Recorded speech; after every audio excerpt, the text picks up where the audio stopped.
What the Pel is up, everybody? This is Pelicans Plus with Elliot Clough at Elliot Clough on Twitter. And today I am joined by the dream team, people from all over the world today. That includes Oleh Kosel of the Bird Rights, Lynn Burton of ESPN 1420, and Lyle Swithenbank of Hoopball Pels. We've had our struggles to get going. Technology sucks. It's the worst. And yet here we are. We got it figured out. But before we get started, make sure that you subscribe, follow, all that good stuff wherever you're listening. Leave that 5-star rate and review on Apple Podcasts. It really helps us out. And follow everybody who's here right now. This is a great combination of guys on Pell's Twitter. And with that being said, y'all know how these roundtables starts. We skip the pleasantries because we got a lot to talk about. And so, Pell's Twitter, absolutely loaded with negativity these last few days, especially after that last Zion update. And I've said this a bunch of times already. I'm usually one of the more optimistic guys, and I've been pretty much decided that I'm giving up on that. Oleh, how are you feeling about the Pelicans as a whole at the moment? Disappointed, of course. But I'll tell you what, I don't think it's all that unexpected if we look back on exactly what has transpired. When you take away two All-Stars that contribute 50 points a game that were counted on for leadership, and then this great find in Herbert Jones that honestly to me is like all NBA defense that Willie Green was relying on, that we saw with the stats with our own eyes, was making that type of difference, and suddenly you remove him from the equation. It's tough to win in the NBA, right? And that's what we've seen. These guys, they're not getting destroyed, as Garrett Temple said the other night to us on post-game media. We're not getting beat by 15, 20 points every night. These guys are in it in every fourth quarter, right? And just about every single loss outside of the first two games, that they're out there competing, but they don't have enough guns to finish off the race. And that's how I feel. 1-8, 1-7, whatever it's going to become, right? I know we're legitimately at the bottom of the cellar in the Western Conference, but I honestly don't think this team is that bad. I really don't. I don't think anybody else does either. The fact of the matter is they just can't get those wins. And I know Willie Green's talked about it. Those wins will come in December, January, you name it. The fact that it's all happening now makes it seem worse, right? I mean, the record is what it is, and the results say what you are.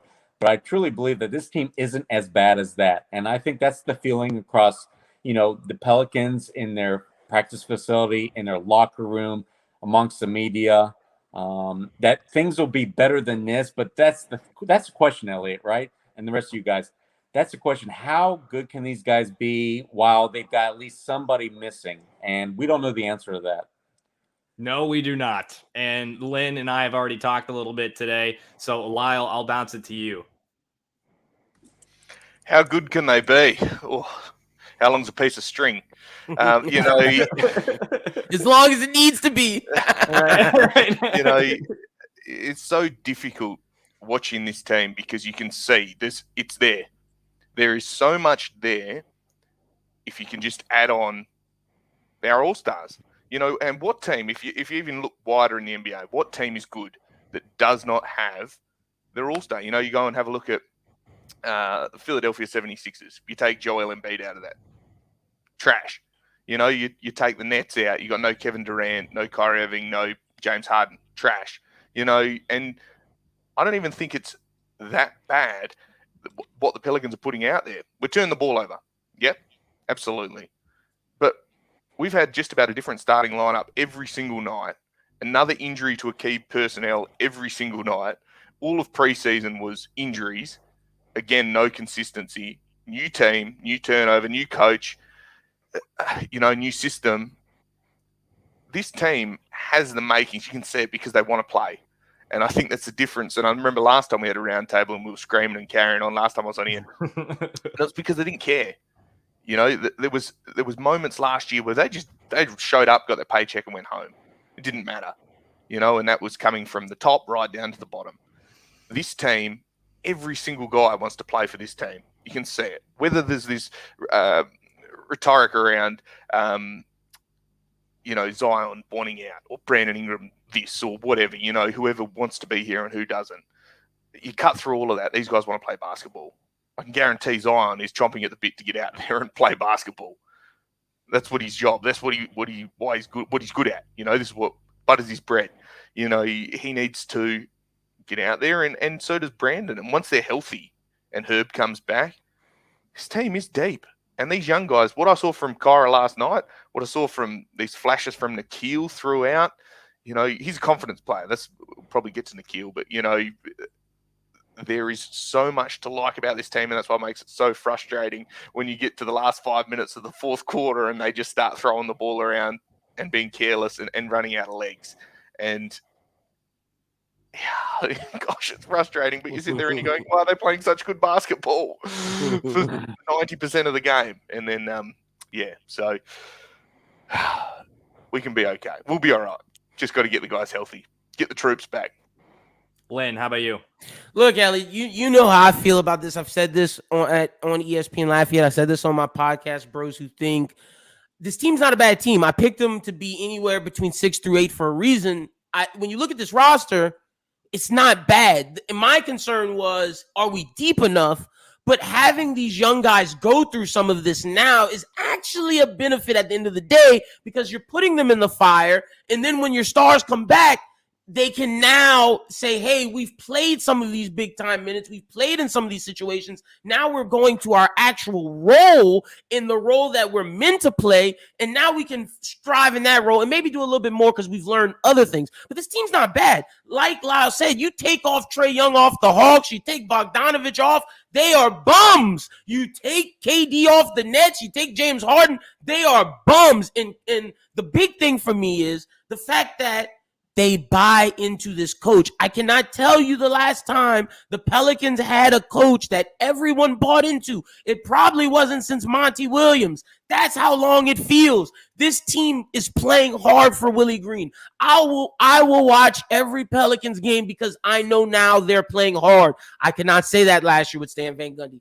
I would get red in the face seeing people slouch around, people walk around. No one walks. People dive for balls. And just seeing how Willie Green talks to these players and how he communicates with them is a thing of beauty. This team is just missing its all-stars. I understand what David Griffin is building now. I know he gets a lot of flack. I know, and rightfully so, for how he butchered the press conference. But what he has built is built to sustain around Zion. If Zion's not here, the team will not thrive because it's built around him. And I just think that once he gets his head together, because he has to get his mind right and be into it and see, well, hey, this team looks pretty good. We lost to the Hawks 102-99, which shouldn't have happened. We lost to the Suns by 10 or 12 points, which shouldn't have happened. We should not be losing these games this close. We should getting blown out by 30, but it's a testament to how hard they play. And I guarantee you, this is not me saying a hypothesis. No, this is a guarantee. When Zion Williamson and Brandon Ingram comes back, this team will start winning games and winning a bunch of games too. Now, it's easy to look at it positively from the mindset of all they're missing is their two best players, but they're missing their two best players, right? And BI, just happens to, he's having this hip issue. And, Lyle, you said that you see Zion probably chomping at the bit. I'm not sure about that, man. Yeah, I don't know how I feel about that. I'm with you. I'm with you, Elliot, because is Zion committed? That's my question. That's my big issue. Do you trust him? Like, do you believe that he is actively working as hard as possible to get back and be healthy? I don't. We saw him on the court. That dude is huge. He's huge. And I mean, I had that doctor, that orthopedic surgeon from the Magic on my podcast, like right when we found out about this injury, Dr. John Chase. I mean, he said you can lose weight despite this injury. You can lose weight, but whether it's by little cameo from Ollie's dog, quick, but whether it's by beautiful dog, right? Whether it's by diet or getting in on a water treadmill or biking, or he could probably do some weightlifting, upper body. Obviously you don't want to put a barbell on your back or anything like that, but. Lyle, what do you think about that? Do you buy into what we're saying? I mean, do you really believe that Zion is roaring and ready to go? I think you have to be sitting there and going, there's something here. You have to, because they've jumped through hoops to get him there, to put this team together. They've put the chips in the table and said, Zion, you're it. Whether that has been an actual vocalized thing, the team is built now to play around him. That's what they've done. That's a fact. His mentality, maybe that'll change, I guess. Maybe when he's healthier. I think in terms of putting the weight on, he's got a broken foot. Of course, you can just not eat Cheetos or whatever. You know, you can go out there and do a bit more. But again, there's a thing in biomechanics called reversal. And when elite athletes stop doing the intense workout that they do, they put weight on as quickly as possible. It just absorbs. And when a guy that size stops, and we know that he had some time off away from the court because he was off at USC and he was off at Duke and he was having his best life as a 21-year-old, as we all did at 21. And whether or not he should be held to a different accountability, of course, is a thing, and that's not an excuse because as a professional athlete, you have different obligations to your fan base, to your contract, all of that sort of stuff, to your work. But I just feel that we've hammered him for his weight, and it takes time to lose that again. When you're that size, you know, probably 20 pounds, if that's what he's put on, even if it's a bit less, is going to go straight to his face. He's already a big dude. He's got a jumper on, and he's going to put weight on. It's just going to happen. Does that come off quickly? I think that's what we've got to treat these 3 weeks are. Now he's playing 5-on-0, is his preseason. And if he comes back and he's ready to go and he's dropped 10, 15 because he's actually putting the work in at training with the rest of the players, I think we're going to see a different guy that steps on the court in a month than the guy that is currently crab walking back and forth 2 times and then having a sit down in preseason before a game, you know, a pre-game. I feel like we've hammered him for his weight. And I don't know, I have as well. And I said, well, you're out of shape. But at the same time, it must be tricky when you're that size to not sit down and say, I might have a hot dog. Lyle, everybody, what do you guys think? Zion, whether he's, you know, the super trim fit, whatever his optimal weight is, 260, 265, Duke whether Zion. he plays at 280 or even 300 plus for me, I think he's going to put pretty much the same production out there on the court. I think his athleticism is of that nature to where it doesn't matter what weight he's carrying. He's going to be able to do what he wants to do on the court. And I honestly think that mentality is what's hurting the most right now. I think he thought that he could come into this season and whatever doctors he talked to after his injury, whether it's personal, whether it's even with the team, he's like, all right, so the foot's growing back, the bone density, right? That's the biggest issue right now, guys. The reason why I think this comeback, this rehab has taken a lot more time than anybody expected is because of that issue, that his bone growth has not been as anticipated by the doctors. But either way, in his mind, the reason he said on media day, I'm going to be ready to go for the first day of the game or first day of the season is because he's always done that. It doesn't matter whether he's 110% in shape, whether he's under 10% body fat as what Stan Van Gundy said he operated at last year, which I'm sure none of us probably believe or at least Not want at to all. question. Not even a little bit. Yeah, cackled at that. So there's been athletes in the NBA that have done this, right? I mean, I watched Charles Barkley through his career. I've seen other guys who have carried more weight than you think is right for them to be able to go through an 82-game schedule. And I think that's where Zion's at. He's never been held back because of him being too big, basically. And I think, honestly, that's what he and his family believe. And that's why he anticipates on being ready for the first game. That's why he doesn't think his weight is an issue. That's why his conditioning isn't top-notch yet. I think that's the primary focus for him. It's not what's holding him back. What's holding him back is these doctors saying, you can't go yet because we're not sure your foot's not going to have some kind of setback, where the Pelicans doctors are recommending, look, you've got to go through these hurdles first. But I think in his mind, he's ready. And for a 21-year-old who's, we know what he is, right? He's that carefree type. We saw the Instagram posts over this past off season. He wants to go hang out with his friends at Duke. He wants to have fun. He's a kid, for crying out loud. He never really went through a normal kid's life, right? He became an instant superstar on Instagram, over 1 million followers. His his sophomore, junior year in high The school. moment Drake posted on his story about the Spartanburg jersey, that's when it took off. Yep. Is it like 15? Exactly. So in his mind, his family's mind, look, if he's good enough to play, he's good enough to play. Now there's other parameters, of course, now in the NBA and these doctors that hold him to. But in his mind, I bet you he's ready to go right now. That's a beautiful point. He can step on the court and give you 30 minutes.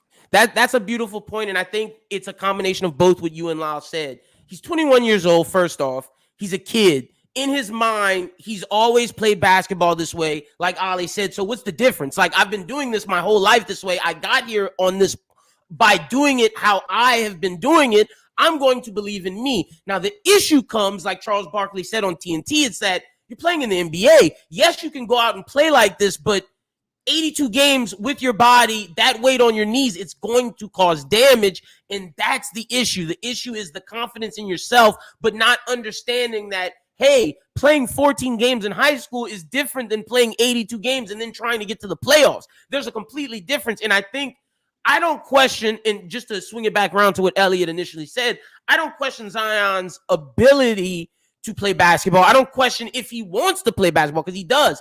I question his professionalism. That's what we need to question. But here's the question, the professionalism. Great topic. 21 years old, right? We know there's been certain guys, Michael Jordan, Kobe Bryant, who have held themselves to a standard as soon as they entered the league. But how rare is that, guys? Honestly, how many of these guys that come in the first on their rookie contract, even their second contracts, dedicate themselves to the game as they should? LeBron James didn't, guys. I remember watching him in his first 3-4 years. He just wanted to have fun up in Cleveland. So I can't fault Zion for completely being dismissive of what's required. But I'll tell you what, I don't think he thinks that his body's going to fail him. And I think that's the biggest key in all of this. I think in today's medical reports, these evaluations that teams do on their players to make sure they can be healthy and not fail, right? Because prevention is the number one thing teams do nowadays. In his mind, he doesn't think he's going to have a setback. And I think that's probably been the biggest problem in getting him back on the court this year. And to that point about his professionalism, because you make a beautiful point. LeBron did not. I remember watching those games, but I can only go on what Zion and his family said. And they said, and I quote, we see him as this Michael Jordan type of athlete, this type of player. That's his trajectory. And if you put that type of status on yourself and that stigma, then you have to live up to it. I'm only going off of your words. And if you want to be that, your professionalism has to go up so you can get to that level. But what Ollie's saying is beautiful. It's just true. So what I'm right there with you, Lynn. And I said this to you when we were talking earlier, is that if you truly believe something about yourself, your actions will reflect it. And to me, like, he could be a little like, and to me, honestly, if I'm being honest, while you all make excellent points about what he believes about himself, and then the issue becomes his health after that in terms of his foot. And then what are we looking at here for fitness? Like, is he going to be able to get up and down the court? That is my question. And with this weight, it's got to continue to perpetuate in his issues mind, with yes. the injury. I'm going to say in his mind, absolutely yes. Because we saw – here's the thing, guys. I've been watching the NBA for 40 years. And in past years, before there was this stigma of literally needing to watch everything you do every single day, there was no social media. There was nobody watching you 24 hours a day. That's why the Charles Barkleys happened. That's why these guys entered the league. And the stories were commonplace. You didn't use preseason to get yourself in shape, or even before. You used the first 2 or 3 months to get yourself in shape, whether it was Moses Malone, other guys in the NBA. And well, I feel you like, have the luxury to do that if Zion you is have a in talented head, team. Right? I can do whatever I want at any weight because I can. I always have, right? So why all of a sudden is in his mind like, okay, I've got to do this differently? No, there's no reason for him to, or needed to in the past. Did you hear what I said, Ollie, when you were talking?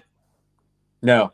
Okay, I was like, I feel, and you know more about that time frame and the specifics of it all more than I do, but I feel like that's a thing that is a luxury to have when the people around you are good and you're winning basketball games without being in that tip top shape. And when it's an 82 game season I understand that for, I mean, LeBron and the Warriors, and they would turn it on late, right? And because they could win without giving the full effort and working to get in shape.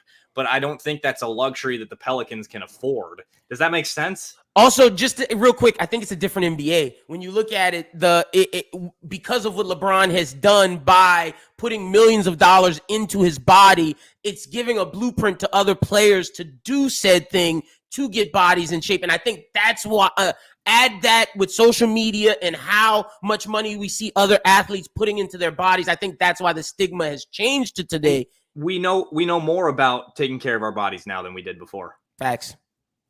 That's a given. No, I agree. But I agree medical with that staff also. do not used to have input like they do nowadays. Not even the last, I want to say, beyond 6, 7, 8 years, right? This is a new thing to where there's such a control over an athlete's body and its optimal performance and how long they can go on the court, et cetera, nowadays, right? That never used to exist. So if a guy said, I'm ready to go out there, I feel healthy, and he goes out there. He goes out there and performs in a 5-on-5 and shows that athleticism, his ability. Guess what? He was given the go-ahead, right? The green flag. I feel like Zion 20 years ago would have been able to get away with the way he entered this season and started probably in game 1 of the season. It's different nowadays. That's my whole point. Zion, whether it's ignorance, whether his family has shielded him from, because let's face it, we know that his family really is directing everybody's attention away from his weight, from his injury-riddled past. They want everybody to look beyond that. You can't do that nowadays. So that's where I find it interesting. I honestly believe in my heart that Zion could go out there right now, give the Pelicans 25 minutes, and be productive on the court. But because of what science says nowadays, and there's these red flags associated with, okay, your bone density is at X%, that's posing an X% of risk to re-injury or a setback, we can't get you out there on the court. I honestly think that's where we're at. Now, where this goes to me, and a big part of the conversation has been around the topic of accountability, and we talk about Charles Barkley, and we talk about the NBA of yore. When Charles Barkley was talking on TNT the other night, he said the thing that changed things for him was Moses Malone calling him fat, and that somebody in the organization needs to say something to Zion. And I think it's very clear that is not happening, and that, he's kind of getting away with whatever he wants. Lyle, I'll bounce it to you here. Yeah, sometimes you just need someone else to kick you up the behind to get you motivated. Sometimes the hard call out is what you need. Instead of being coddled or being told, oh, it's all right, your foot will heal and we'll get you back out there and yippee. But I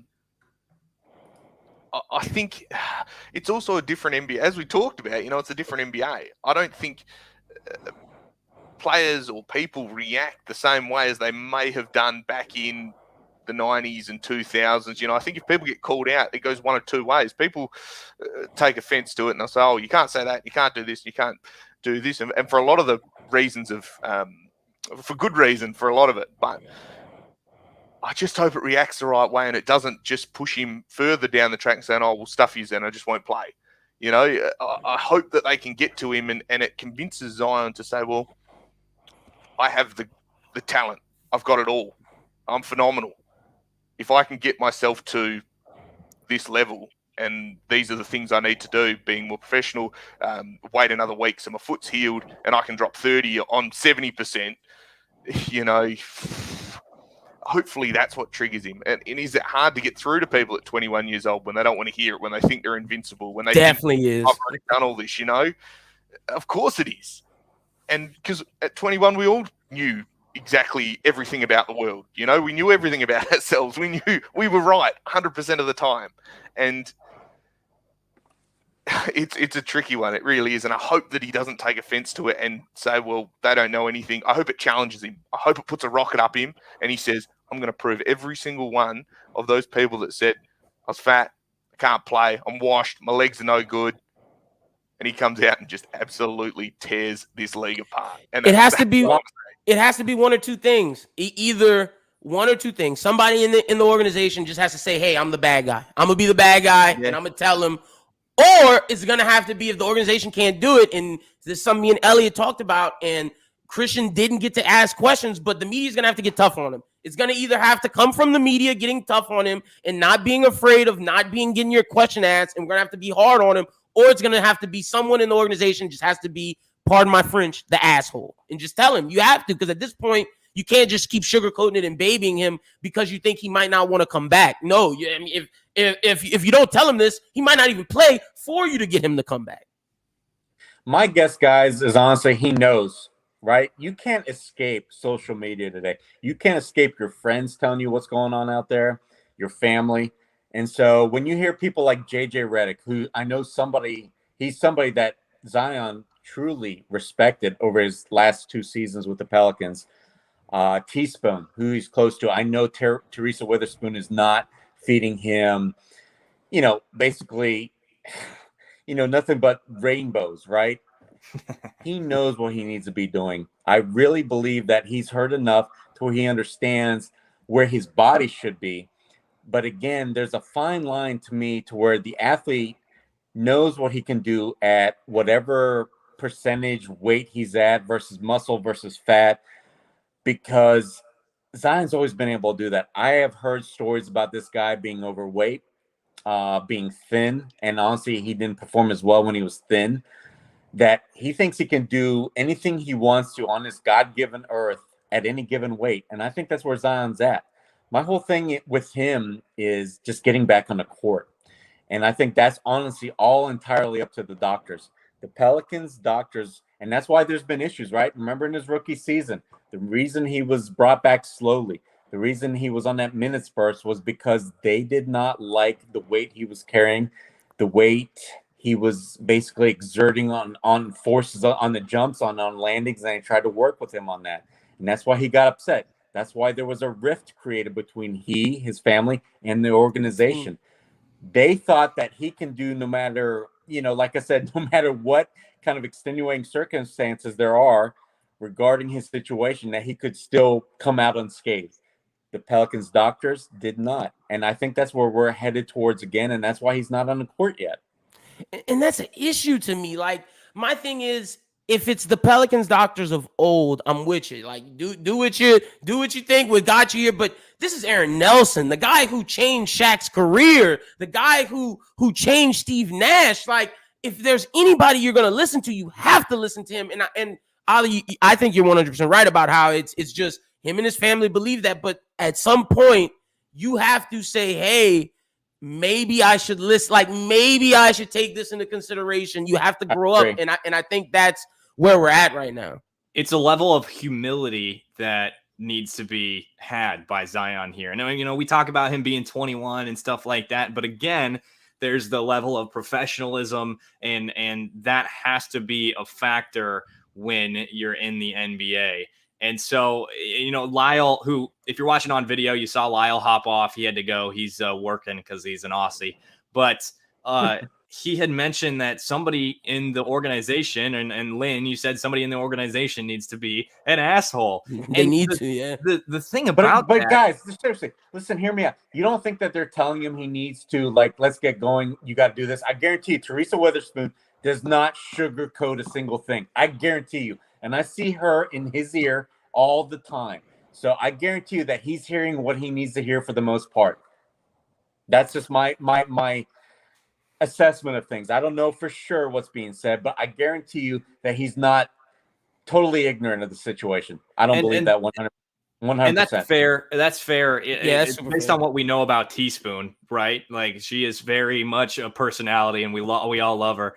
And the thing that I was going to say was that if there's anybody to make the message known, but also not be a dick, it's Willie Green. Like, have we not seen already the level of emotional intelligence this dude has? I can see him putting his arm around Zion and saying, look, man, we need this from you. It's not me telling you you're fat. It's not me Elliot, telling I bet you. He's done it. Elliot, I bet you. Right. Yeah. I mean, you're right, Ollie. But Last night, when you guys watched that Phoenix Suns game, that excerpt said everything I needed to know about the way Willie Green coaches. And I guarantee you he's gone up to every player and told them what they need to hear, including Zion. I just firmly believe it. Yeah. We're all disgruntled because Zion's not on the court yet, because we don't have a definitive timetable. That's not up to Willie. That's not up to Zion. That's up to, honestly, the staff, right? The medical staff, Aaron Nelson and such. And that's why I think there's been such progressive but incrementally slow steps towards him getting back on the court. I mean, I hate to say it, but it's literally a repeat of what we saw 2 years ago in his rookie season. I do agree with you that I do think Willie Green is saying something, but in the back of my mind, I can't help but think that they're worried about him dipping. They're worried about how his family feels about that. They're worried about that. So I do think there's some level of coddling. Now, does that mean they're not telling him stuff? No, that doesn't mean that, because I do think they are. But I do think there's some level of, I don't want to say babying because that's the wrong word, but coddling to where maybe that needs to stop. And on top of that, it's not even necessarily solely that they're afraid of Zion leaving, which is absolutely 100% a part of it. Lynn, that was an excellent point. Are people afraid of David Griffin? That's a whole nother side of things. No, because, I mean, David Griffin, to me, I mean, you mentioned, Lynn, what we were talking about earlier with the Christian Clark article in the media, and I think people are afraid to ask those questions from the media, but also people in the organization. I mean, we know David Griffin is a control freak. I mean, based on what we know about Griff and we know about the culture he's instilled in New Orleans, I wouldn't want to work for that guy. And are people afraid of their boss here and therefore afraid to say anything to Zion? Is that a possibility? Do we want to rule that out? I'm going to say no. When I first got to training camp, and I talked to a lot of people, and I have done this for years, there was an optimism with guys that have been here working in their positions for over 10 plus years, and they have never seen such unity, such a commonality in the goals of just seeing the team succeed. And I'm almost positive that, trickled down to every single player. It's not just the guys that played in Nashville, but it also included, Brandon Ingram. And that's what we saw BI, right? This summer, what he wanted to accomplish was get the guys together on the same page. He invited guys out to Phoenix, his hometown. He basically took a leadership role that we've never seen. I'm almost positive Zion would have done the same if he could have. But I feel like this whole thing of him just being too quiet because his family, whoever determined it's best just to keep quiet because of his injury, that was not unbeknownst to us, was the biggest part in all of this. But overall, no, I honestly believe that David Griffin has been painted to be a little bit more of a monster than he should be. And it's all because of the way Zion and his injury has been handled. Honestly, I had heard that Zion had an injury about a week before media day, but I didn't believe it from my sources because nobody else had heard it, right? If Woj isn't breaking it, if isn't one of the major newsbreakers, why am I going to believe that stuff? But it turned out to be, boom, there it happened. So there's been things that have been happening I feel like underneath, the public eye that is unbeknownst to us, but it's all still a positive, right? Zion broke his foot. He's 280 plus pounds. It's going to be longer for him to get back on the court than anybody else. And which, by the way, a lot of other NBA players do, they have their own doctors. And if he was seeking mostly the advice of his own doctors, of course they painted a rosier picture. That's why we got Zion on media day saying, I'm going to be ready for game one. As to where the Pelicans, they haven't had the full assessment yet. They hadn't run him through the gamut of, evaluations, getting him in a regimen to where they felt comfortable and even giving a timeline. That's why Willie Green was like, I'm hopeful he'll be ready for me today. That's why David Griffin kind of insinuated, right, that he'd probably be ready, but he didn't say opening day. He didn't say at the start of the season. I feel like there was a disconnect there because guys, they were not on the same page. And I think that's what it boils down to. I feel like Zion and his group withheld this information. That's why Jake Fisher, right, of Bleacher Report reported what he did, right? That Pelicans may have not known up until almost media day that Zion had broken his foot. I don't think that's the case, but he did not let them know when he broke it, right? So there was some time that had passed before the Pelicans learned of this situation.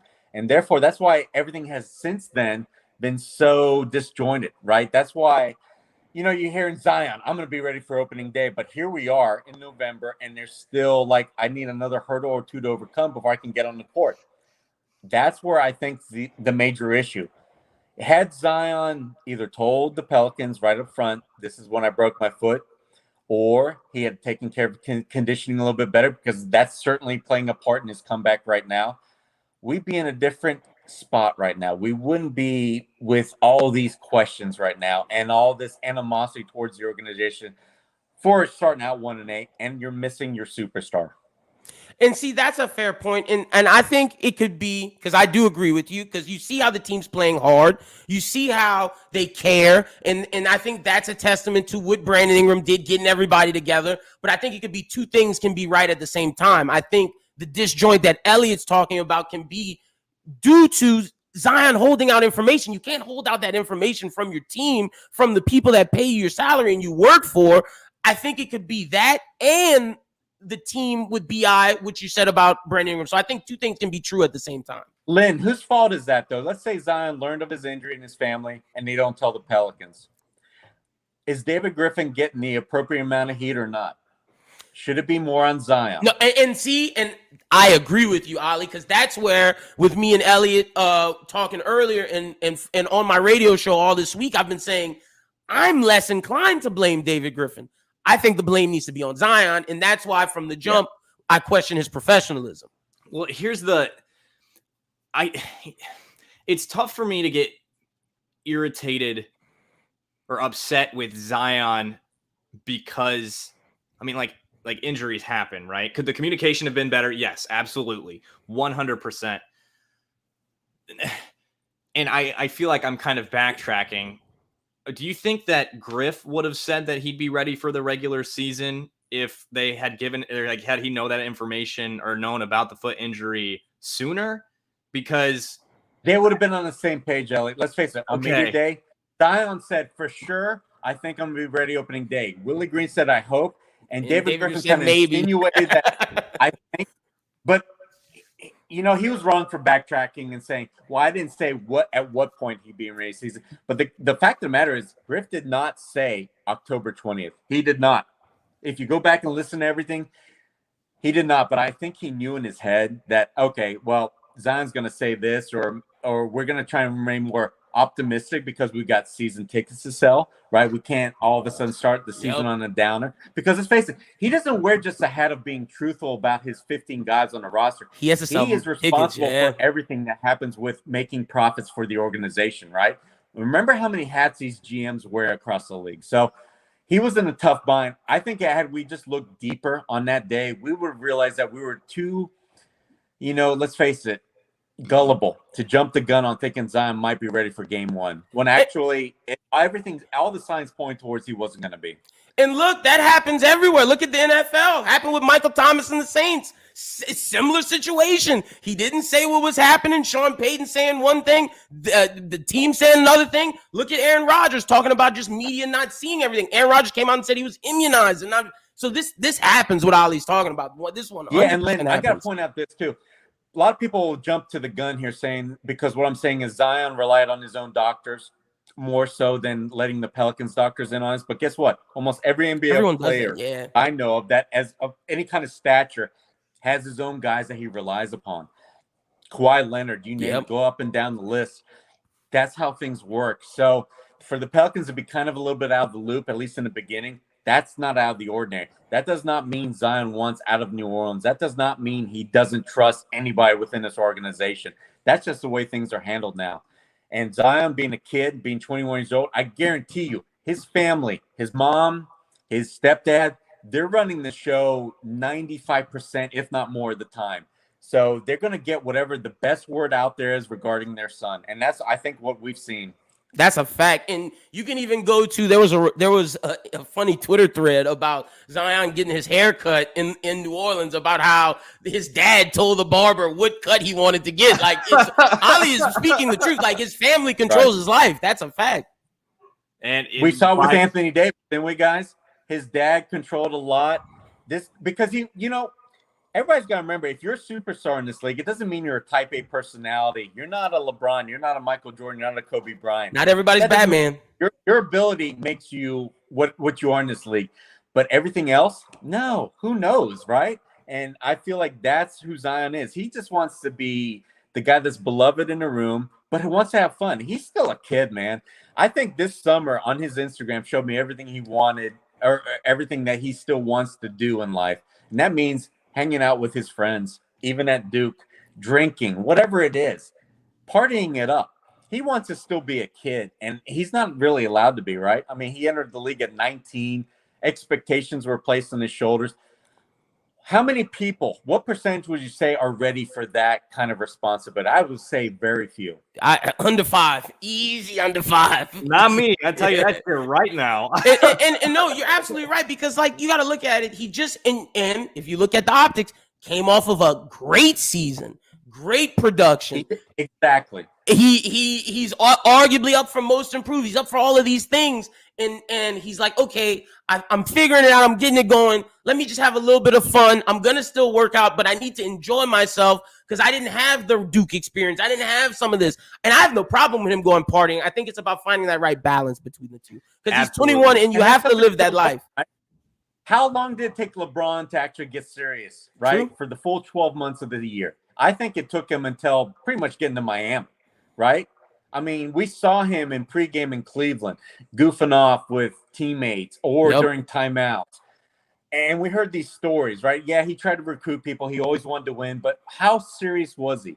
I don't think he was as serious, definitely, as he is now. Until Boston made him take that jersey off. Until they talked crap to him and they made him realize that, like, oh, wait, you're not taking this serious enough, partner.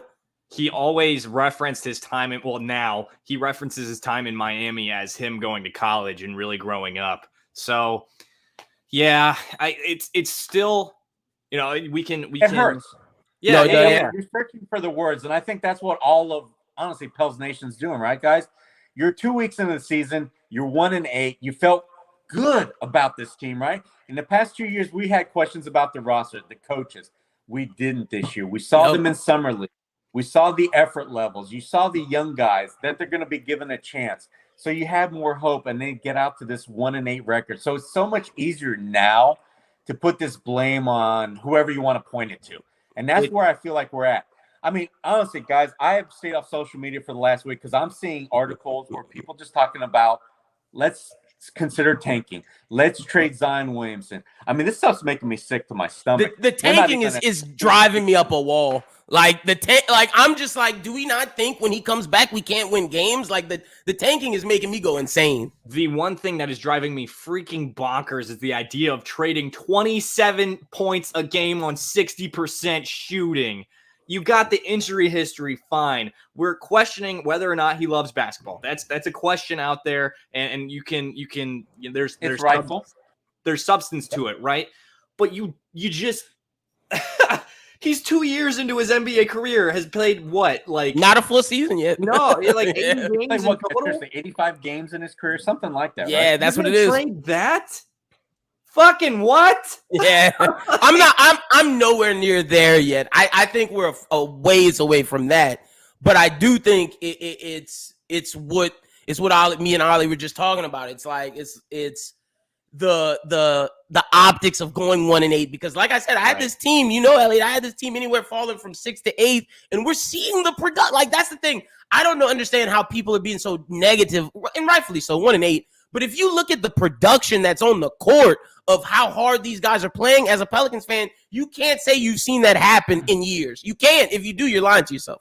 And now, so we'll transition a little bit, but it's also connected with what we're talking about here. 2 years ago, we saw the team start off 6-22 and then nearly make the playoffs. They were a hamstring injury by Zion away from non-pandemic year, right? Yes, from making the playoffs, in my opinion. And so do we believe that they can do that? Is Zion really 2 to 3 weeks away, right? That's the big question. And what's the severity of Brandon Ingram's injury? And that's why the tanking conversation is coming up. And are you going to play JV? I mean, how much are you going to play him? Are you going to rely on Devontae to be a primary scorer? Because if you play JV 30-plus minutes a night, he's going to run himself into the ground. So what's the trajectory of this team? What way do you go now? Do you just bank on Zion coming back and actively try to keep winning now? Or what do you do? That's a great question. I think without a doubt, I'll go first, Len. Yeah, I think without a doubt, it's still, you've got to focus on this year. You've got to make the playing tournament. You make the playoffs. I think everybody in that locker room would agree with that. And I think Garrett Temple in yesterday's game and post game, beautiful, had a great line, great quote actually, talking about there's a belief still in this team and for this season, and it just shows in the fact that they've been in every single game since maybe the first 1 or 2 games of the season, where they were right there. Had things gone a little bit differently, it could have resulted in a win. And he says that's the light at the end of the tunnel. The problem is, or what needs to happen is they've got to get a few wins now, right? You've got to turn some of these losses into a few W's before Zion's back on the court. And as far as Ingram, I think he's going to be back probably tomorrow, if not the next game. And as for Zion, he's chomping at the bits to get back. I think that's why all of a sudden now, hey, there's all of a sudden all these more photo opportunities, right? All of a sudden he's in front of us, right? Before the Knicks game, we had not seen Zion since media day. All of a sudden we had heard behind the scenes, he's out there practicing with the guys behind closed curtains. And sure enough, a video leaked of him, exercising for 11 minutes, although not really exercising, just running back and forth on slides on the court. But then in the following practice, we saw him shooting free throws with Fred Vincent right in front of the local media. So there's without a doubt a determined effort now being made that let's start pumping this guy up because his return isn't that far. And so I believe all of that. I honestly think that this team is going to become the package that we expected at the first of the year soon. Brandon Ingram, like I said, in the next game or two, Zion, no more than in a month. I think around Thanksgiving. That's my guess. He's going to be back as soon as these next scans come within the last time they said 2 to 3 weeks. I don't think it's going to take another 2 or 3 weeks after that. I think they're going to put him out there. They're going to throw him out there with those minutes restrictions. But we're going to see him on the court, and therefore we're going to see a product that was meant to be, guys. And I know you guys have all talked about it, so have I. This team is comprised of good role players around Zion and BI. When they have to function alone, they can't win your game over 48 minutes, right? Yep. There's not even Devontae Graham, Jonas Valanciunas. They can really carry a team for certain stretches. They can't carry to a win, and that's a problem. When you need to put up 110 points in a game to win, you're not going to do it when you have to rely on guys who are just better served off as being role players, right? So that's the problem right now, but I think that's going to be alleviated soon. So that's why this tanking stuff, it just bothers me. You haven't seen the full product on the court yet. So please, when we're this early into the season, you can't start thinking about the next draft or whatever, tossing in the red flag, because I guarantee you, the guys in that locker room have not. And that's been the biggest change, right? Yep. Guys, the last couple of years, we didn't see this kind of effort from the coach or underneath their previous coaches where they're going to throw out that 110% effort. No, there's a different vibe for sure in New Orleans. So that's why I'm remaining hopeful, right? That you're going to have a slow start. But, hey, I think the playing tournament's up for grabs, right? You got to just finish the top 10 of 15 teams at the end of the season. I think that's still doable. And look, I'm with you. I do not think we should tank. I think we should go full out. I said this. I think if Zion was healthy, Brandon Ingram might have played through this. It's one of those injuries that he'll play through. But now let's wait it out till we can get him back. When he comes back, and like Oleh said, if we can scrape together some wins until Zion comes back, that's what matters. Getting as many as we can before. Worst case scenario, I'm thinking Christmas. And that's just me being worst case scenario. But even if it's then, I don't think it'll be that bad. Honestly, I don't think it'll.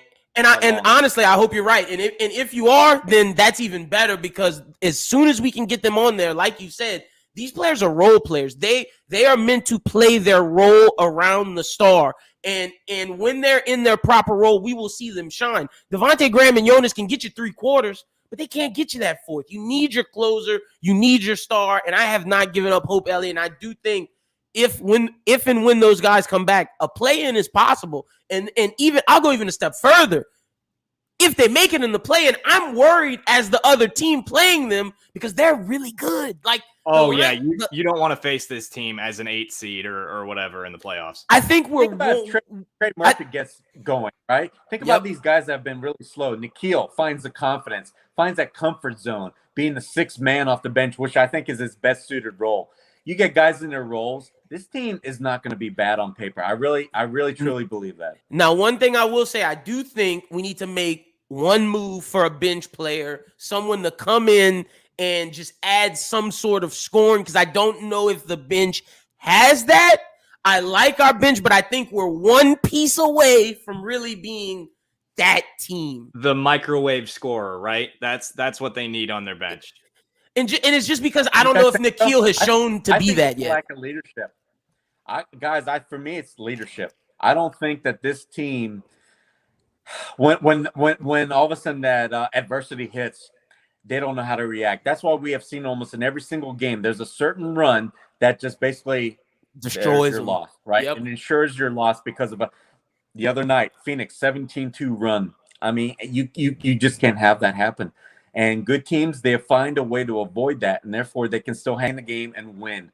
Pelicans don't give themselves that opportunity to win because I think you have those 3 or 4 turnovers in a row. You have bad shots taken in a row.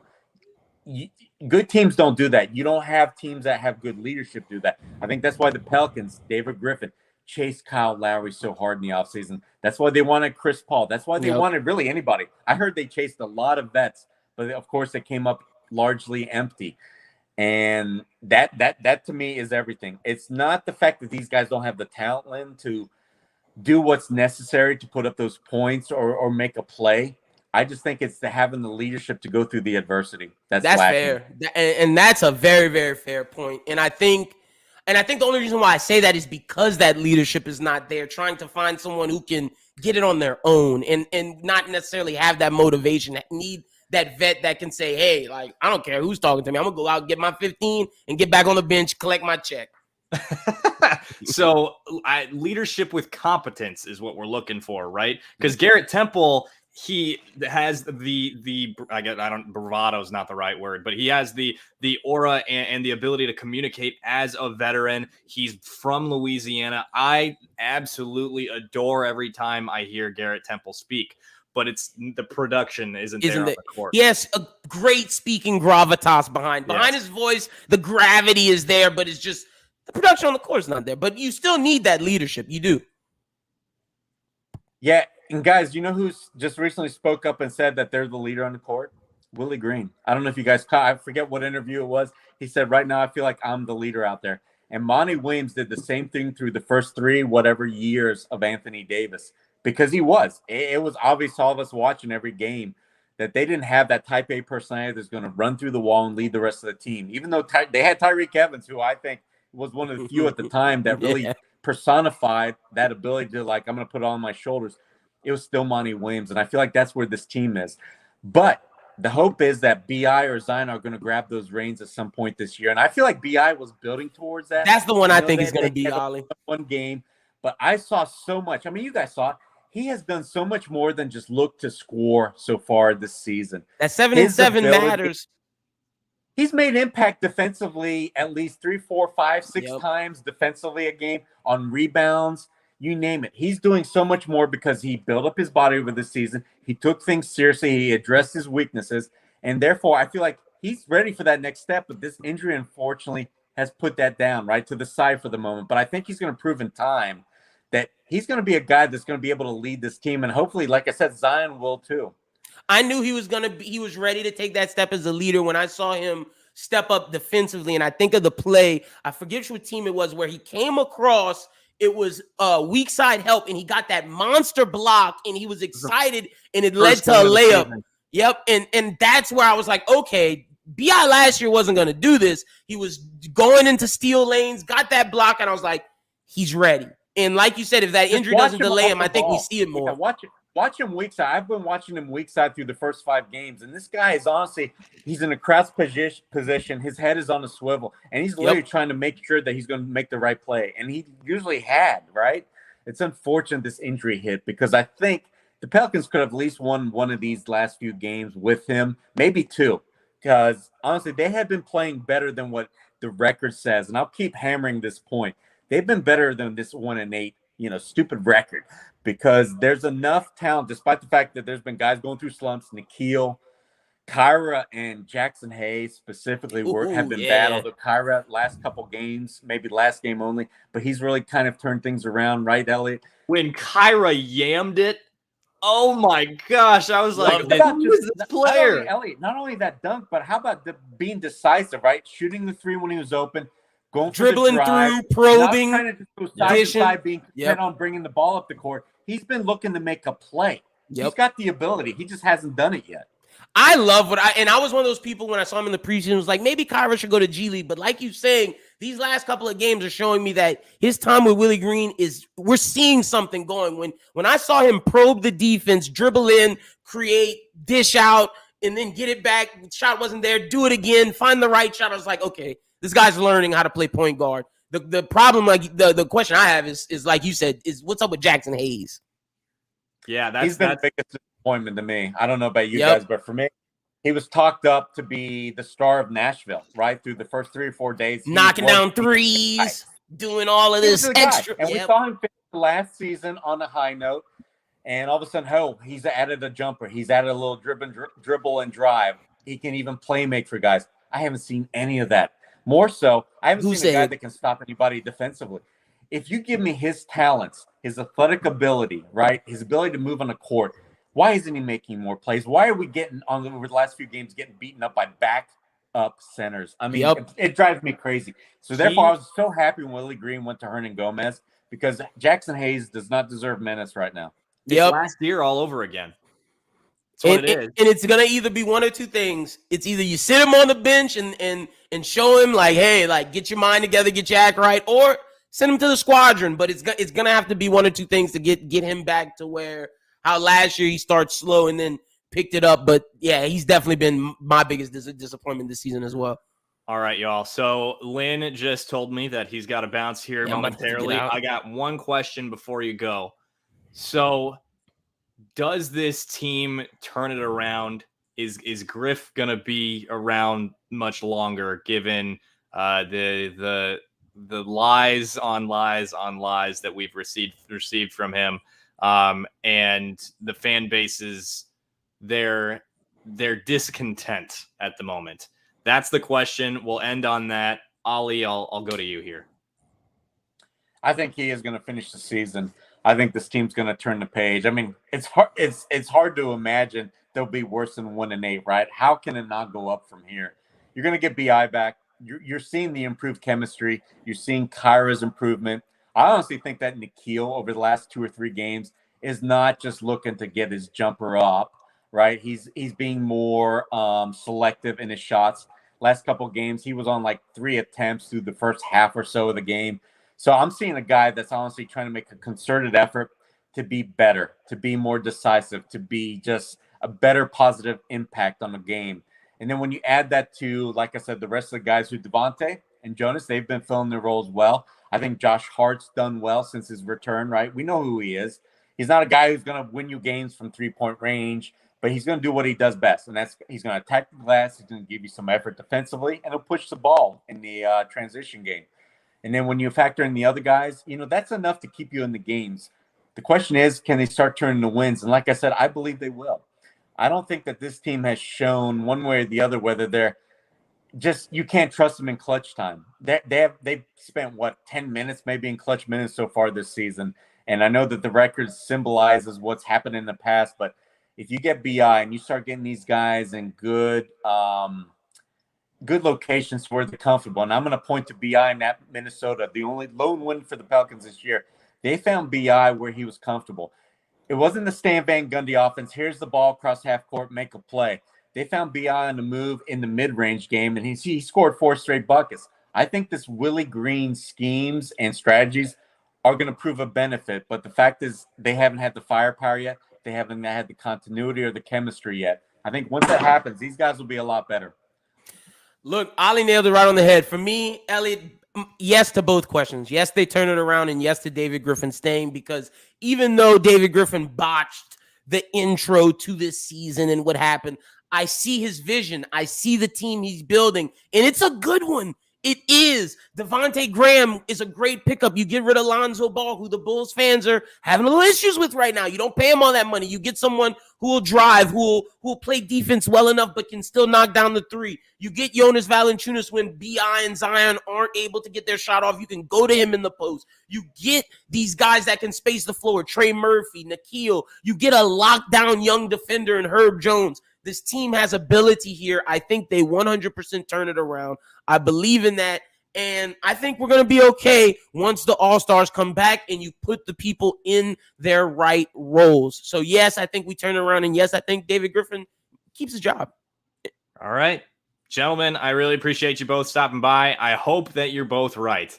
I will. Time will tell. That's right. We will see. Before everybody hops off, make sure that you subscribe on YouTube. On where else are we at? Apple Podcasts, all that. Drop the like, comment, all the 5-star stuff, and a reminder as well that this podcast is brought to you by Hornitos Tequila. And Lynn and Ollie, thanks again for hopping on, guys. Thank you, man. That was fun, man. Let's just hope we have something more positive to talk about next time, right? I pray. And folks, one last time, I am Elliot Clough at Elliot Clough on Twitter, and this was Pelicans Plus.